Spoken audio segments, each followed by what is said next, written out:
It's time for Dodger Baseball. I have dreamed of this matchup my entire life. East Coast versus West Coast.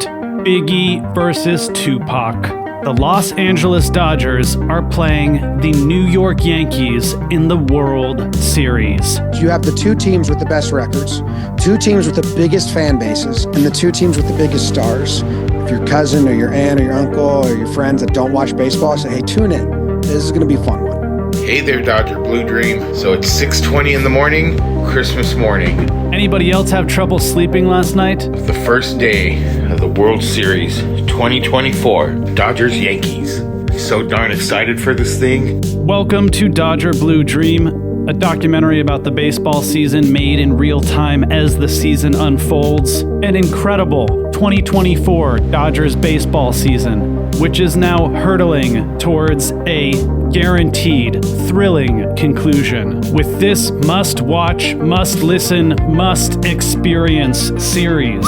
So today on the show, we're going to briefly set the table for the World Series as we get ready for Game 1 today, October 25th, 2024 at 5:08, very specifically Pacific time at Dodger Stadium. I'm about to get ready and head down there, so let's get her done. That's what's in. And after we give you a little setup for the World Series, we will take a moment to pay tribute to Dodgers legend Fernando Valenzuela, who died earlier this week at the age of 63. Finally, Raza everywhere saw somebody who was being recognized for being great, because Raza always knew they were great. But whose memory is very much alive as these two iconic franchises face off in the Fall Classic for the first time since 1981, the year of Fernando Mania. And the Dodgers won. Got him swinging. Fernando Valenzuela. I'm Richard Parks III. Welcome to the Dodger Blue Dream 2024 World Series preview. I am a Dodger fan. You are a Yankees fan. Yes, winning is all that matters. My name is Jimmy O'Brien. I started Jomboy Media, and I talk a lot about baseball. I reached out to Jomboy, a lifelong Yankee fan, to help contextualize why this matchup is so unusually exciting and appealing in a way that transcends fandom. You have the two teams with the best records, two teams with the biggest fan bases, and the two teams with the biggest stars. You have the two players that will win the MVP this year in their respective leagues, in Ohtani and Judge, facing off against each other. You have 6 MVPs, Judge, Stanton, Mookie, Freddie, Ohtani. Soto's never won one, but he sure plays like an MVP a lot of years. So just the star power, and then the stars at the peak of their game. So it's not star power, but fading stars. These are burning bright. This is the brightest stars on the biggest stage. If your cousin or your aunt or your uncle or your friends that don't watch baseball say, hey, tune in. This is going to be a fun one.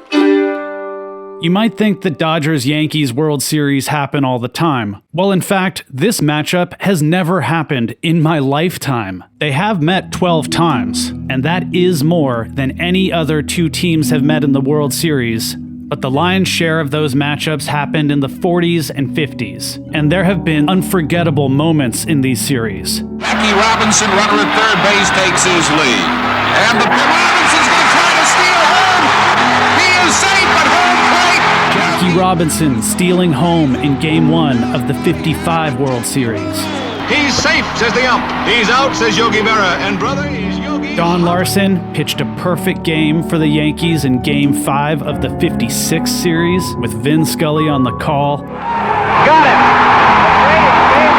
It's a tap back past the mound of Monty Wills. He grabs it, throw to first. It's all over the Dodgers. Sandy Koufax got the last out of the 63 Fall Classic for a sweep for the Dodgers.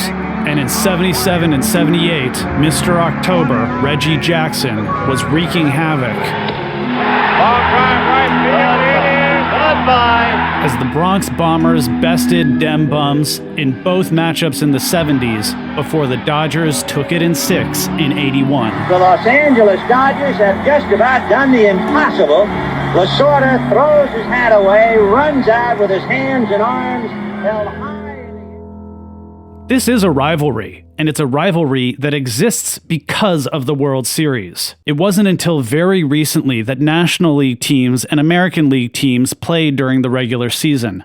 But because these are two of the oldest teams and two of the best teams, there's a lot of history here. But what about the present-day matchups? What's your biggest fear about the Yankees facing the Dodgers in this World Series? Let's talk about our hopes and fears. Pitching and lineup. First, pitching. Starting pitching. When it comes to starting pitching, the Yankees have the clear advantage. They have 5 real-deal starters to the Dodgers' 3. And really, the Dodgers have 2 whole starters, or 1 and 2 half starters. Jack Flaherty, who is starting Game 1 tonight, who showed flashes of greatness during Game 1 of the championship series, but has been knocked around a lot other than that. Yoshinobu Yamamoto and Walker Buehler, both of whom are in different stages of building themselves back up from injuries. The Yankees, on the other hand, have Garrett Cole, a very good pitcher and a very good postseason pitcher. Cole starts Game 1 against Flaherty, and then Carlos Rodon, who can be very good. And then they'll probably fill out Games 3 and 4 with Clark Schmidt, who would probably go against Buehler, and Luis Gil, all of whom are solid starters. We are probably going to have to pitch a bullpen game against Gil in Game 4, in lieu of a 4th starter. And we've done that with success recently. We shut out the Padres in a bullpen game. And there's potentially a lot to be concerned about for us, but also for the Yankees in this regard. And it all relates to the use of the bullpen, and then of course, the effect of the starting lineup. And that's what I call a segue to the next topic. Let's talk bullpen. In terms of bullpen, we're wiping the floor with these guys. We've got the Dowgs, Kopech, Trinan. Evan Phillips is not on the roster, which I don't understand and I'm kind of scared about, so we're down 1 Dowg. But we got a Dowg back. Alex Vesia made the World Series roster. And that's particularly good news because he is a left-handed pitcher. With Vesia out, Anthony Bondo is our only lefty, and the Yankees could have used that to their advantage. I'm not super familiar with the Yankees bullpen. What's your biggest fear?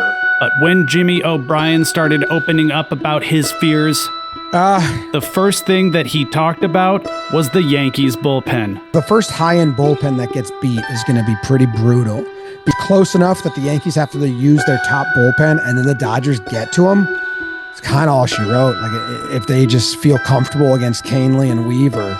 The other side of the coin is that if our starters get knocked out early and the Yankees hitters have chances to see our Dowgs early on, or multiple times, God forbid, and our bullpen starts getting generally taxed, you can see how the dominoes start falling. All of a sudden, we don't feel so good about that bullpen game start for Game 4. But the same logic applies for the Yankees. So those first outings by Canely and Weaver, Kopech and Hudson and Brazier and all the guys at the Dodgers bullpen, I'm going to be really looking closely at. So while we have a strength here, it all comes down to how things play out, how deep our starters get, what type of lead we might have, when we use our high-leverage Dowgs, and when we use our innings eaters, the Brent Honeywells of the world. But damn, I'm looking forward to seeing that turtleneck at Yankee Stadium. I guess the point that I'm coming around to is, everything relates to everything else. So you're afraid of our offense and you're afraid of our bullpen? No, I'm not. I'm not afraid of your bullpen. I think the Yankees can get him. I'm afraid of the offense getting to the Yankees bullpen. All right, let's talk offense. Starting lineup. Look, both these teams have superstars, but you know, if you listen to this show, the Dodgers roll deep. The Yankees lineup is honestly more top-heavy. They've got Judge, Stanton, and Soto up there. But after that, it kind of falls off. Conversely, with our lineup, we've got Shohei, Mookie, Freddie. Then we've got Teo, Will Smith, Max Muncy, Kike, who is an October god and owns both Cole and Rodon, could hit 7th or 8th in this lineup.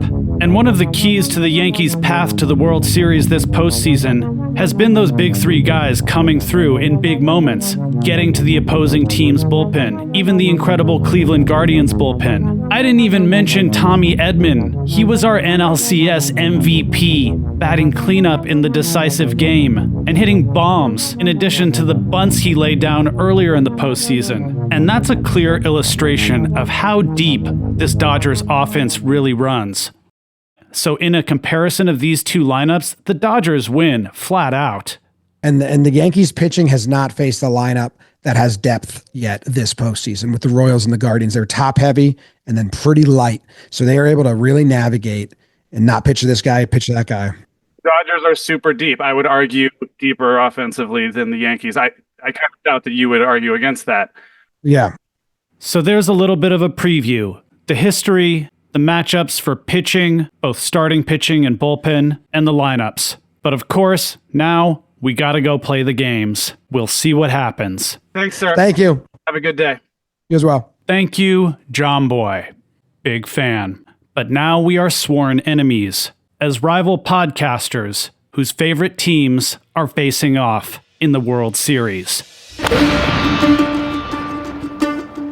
So all this week, since we found out that the Dodgers and the Yankees would be in the World Series together, I have been thinking about 1981, and you can't think about 1981 if you're thinking about the Dodgers without thinking about Fernando Valenzuela. Go and listen to this crowd. Most of the folks on their feet now. Valenzuela delivers. Through ball. Got it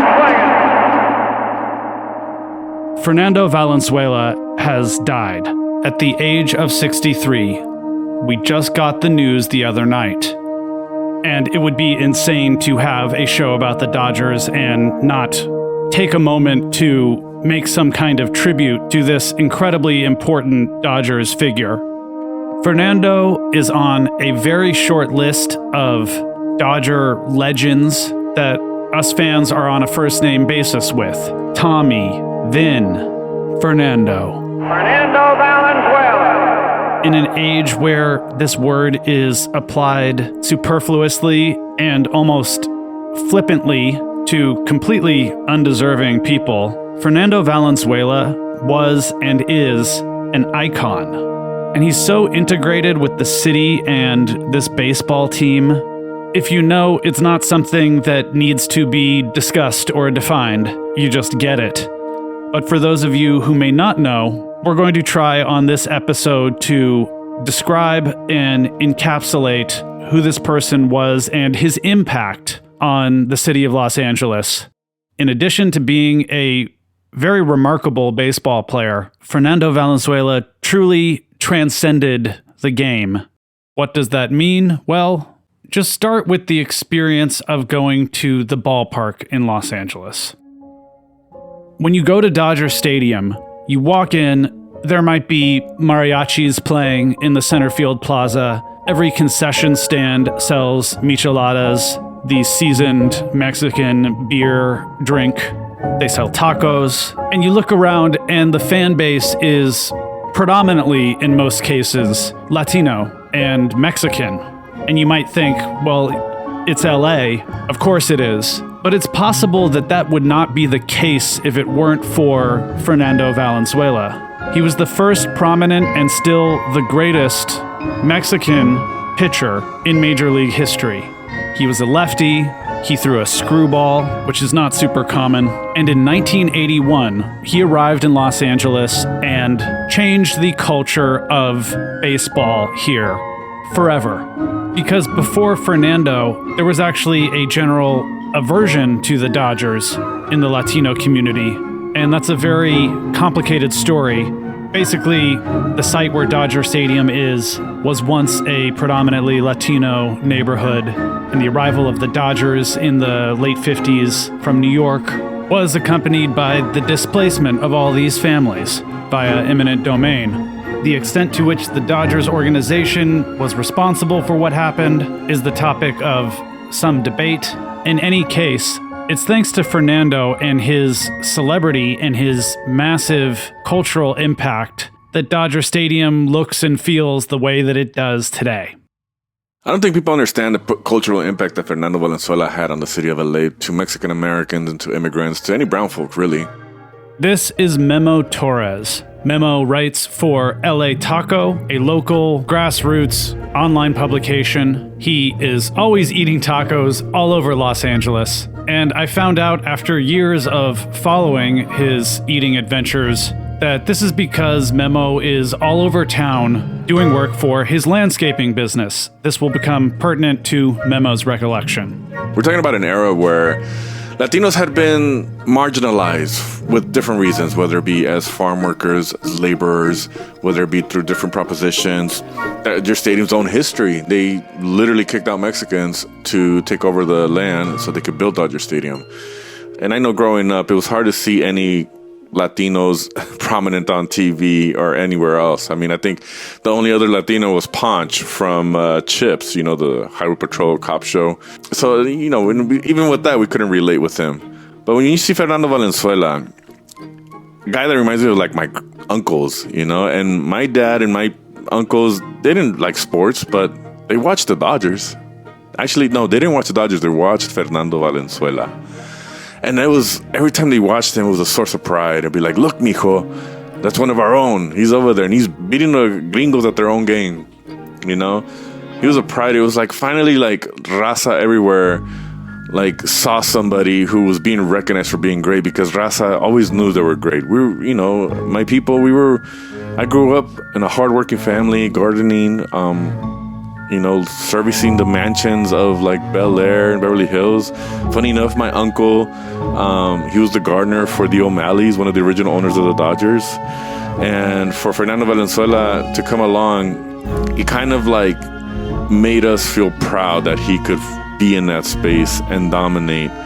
And in a way, he brought everybody closer together. Now you're having conversations out and about as you're working with folks that you would never have conversations with, people that were your bosses as you're gardening around in different parts of the city and only saw you as a gardener. Now, Fernando Valenzuela, the Dodgers, it sparked an icebreaker for the city to be able to have a conversation in the most relaxed of fashion. And I think it really brought the city together, and it really helped people rally behind the Dodgers. And I don't think if Fernando Valenzuela would have happened, I don't think our city would be as united and as close together as there are. I mean, granted, LA still has a lot of divisions. There's a history of redlining. Communities are segregated. But I think the Dodgers, or Fernando Valenzuela with the Dodgers, at least helped build bridges for everybody. And for us Latinos and brown kids growing up like myself and seeing Fernando Valenzuela and what he meant to folks like my parents who weren't into sports at all, how that person could be a source of pride. And it really affected us all psychologically, our attitude towards LA, and then our acceptance in the city and just the feeling of belonging. So Fernando Valenzuela meant a lot more to us than just the game of baseball. Thank you so much, Memo Torres, for this contribution. I highly recommend you look Memo up on Instagram. He's a great follow. And check out LA Taco. The timing of Fernando Valenzuela's passing is cosmic.